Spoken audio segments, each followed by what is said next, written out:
So ayan, gagawa naman tayo ng electronics project. Kagaya nung sa video natin, DIY natin na flip-flop circuit gamit yung 12 volts na relay.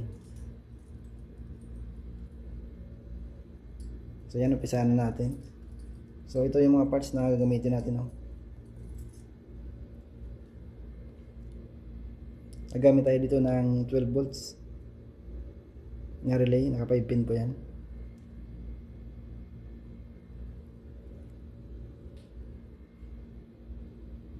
Tapos nagamit tayo dito ng 1500 megafarad 16 volts na kapasitor.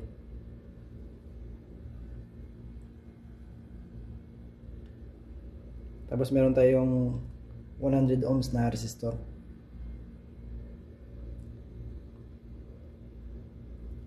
Tapos nagamit tayo dito ng dalawang LED na kulay white na 1.2 watts po yung gamit natin. Kulay white po na LED po yung gamit natin.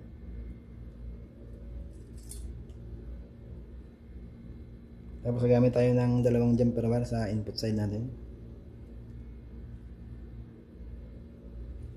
So yan, umpisahan natin. Ito yung unang parts natin, yung 12 volts na relay, naka 5 pin.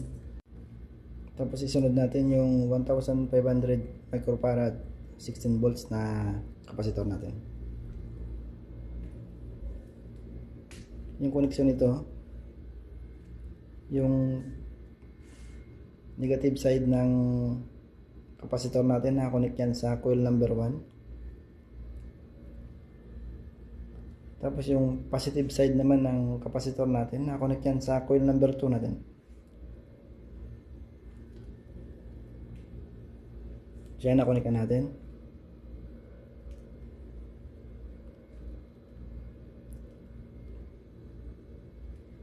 So yan yung connection natin.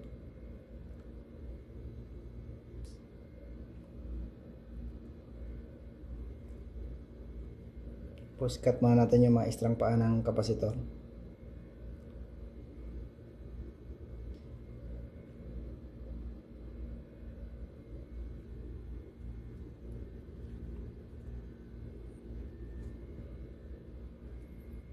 Tapos isunod natin yung 100 ohms na resistor natin.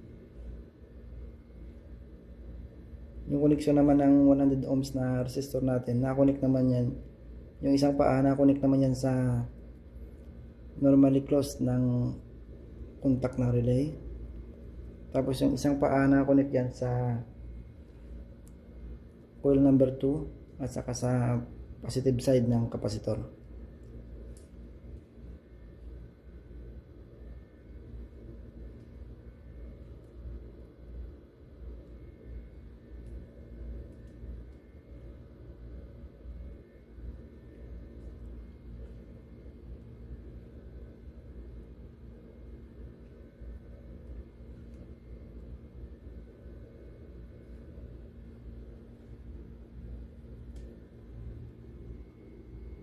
So yan, cut na natin yung extra paa ng resistor natin.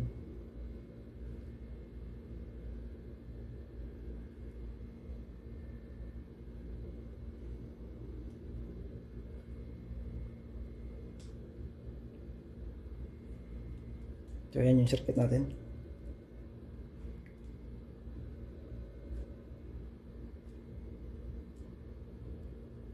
Tapos yung kasunod natin ikabit, ito yung unang LED natin na 12 volts.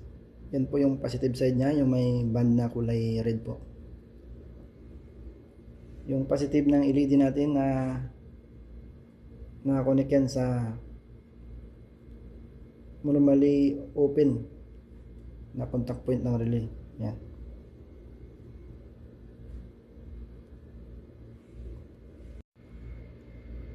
So ito naman yung pangalawang LED natin na 12 volts. Yan po yung positive side niya, yung may band na pula. Yung connection niya, na-connect naman yan sa normally closed na contact point ng relay at saka sa resistor natin na 100 ohms. So yan, na-connect na.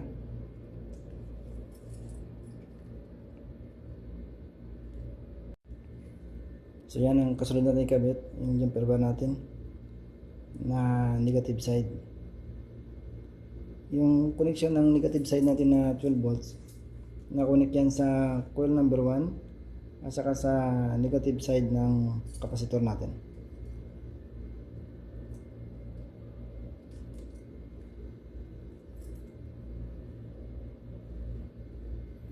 Tapos ito yung positive na natin na 12 volts na jumper wire. I-connect naman natin yan sa common contact point ng relay natin.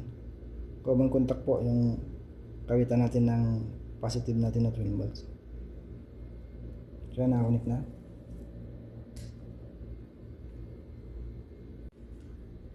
Tapos mag-additional tayo dito ng jumper wire, no? Yung connection ng jumper wire natin, yung jumper wire natin nakakonect yan sa negative side ng unang LED natin. Tapos nakakonect din yan sa negative side ng pangalawang LED natin.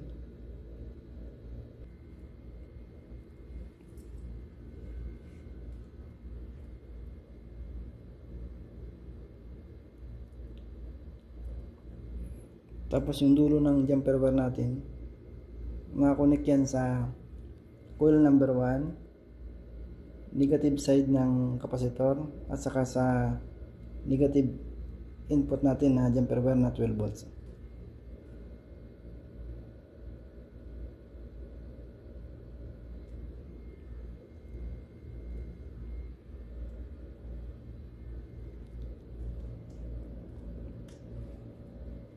So ayan, kompleto na yung circuit natin. Ready to testing na lang. Tapos ito yung gamitin natin na voltage. Ito yung input voltage natin. Yan po yung input voltage natin. Yung gamitin natin sa project natin, yung 12.1 volts DC. Yung gamitin natin na supply dito. So ayan, i-testing na natin. I-connect na natin yung input voltage natin. Connect natin yung positive saka yung negative input natin na 12 volts. So ayan, gumagana na po yung flip-flop circuit gamit yung 12 volts natin na LED, 12 volts na relay, 1500 microfarad 16 volts na capacitor, at saka 100 ohms na resistor. So ayan, try natin i-off yung ilaw para makita talaga na flip-flop yung 12 volts na LED natin. So ayan po, magana po yung circuit natin.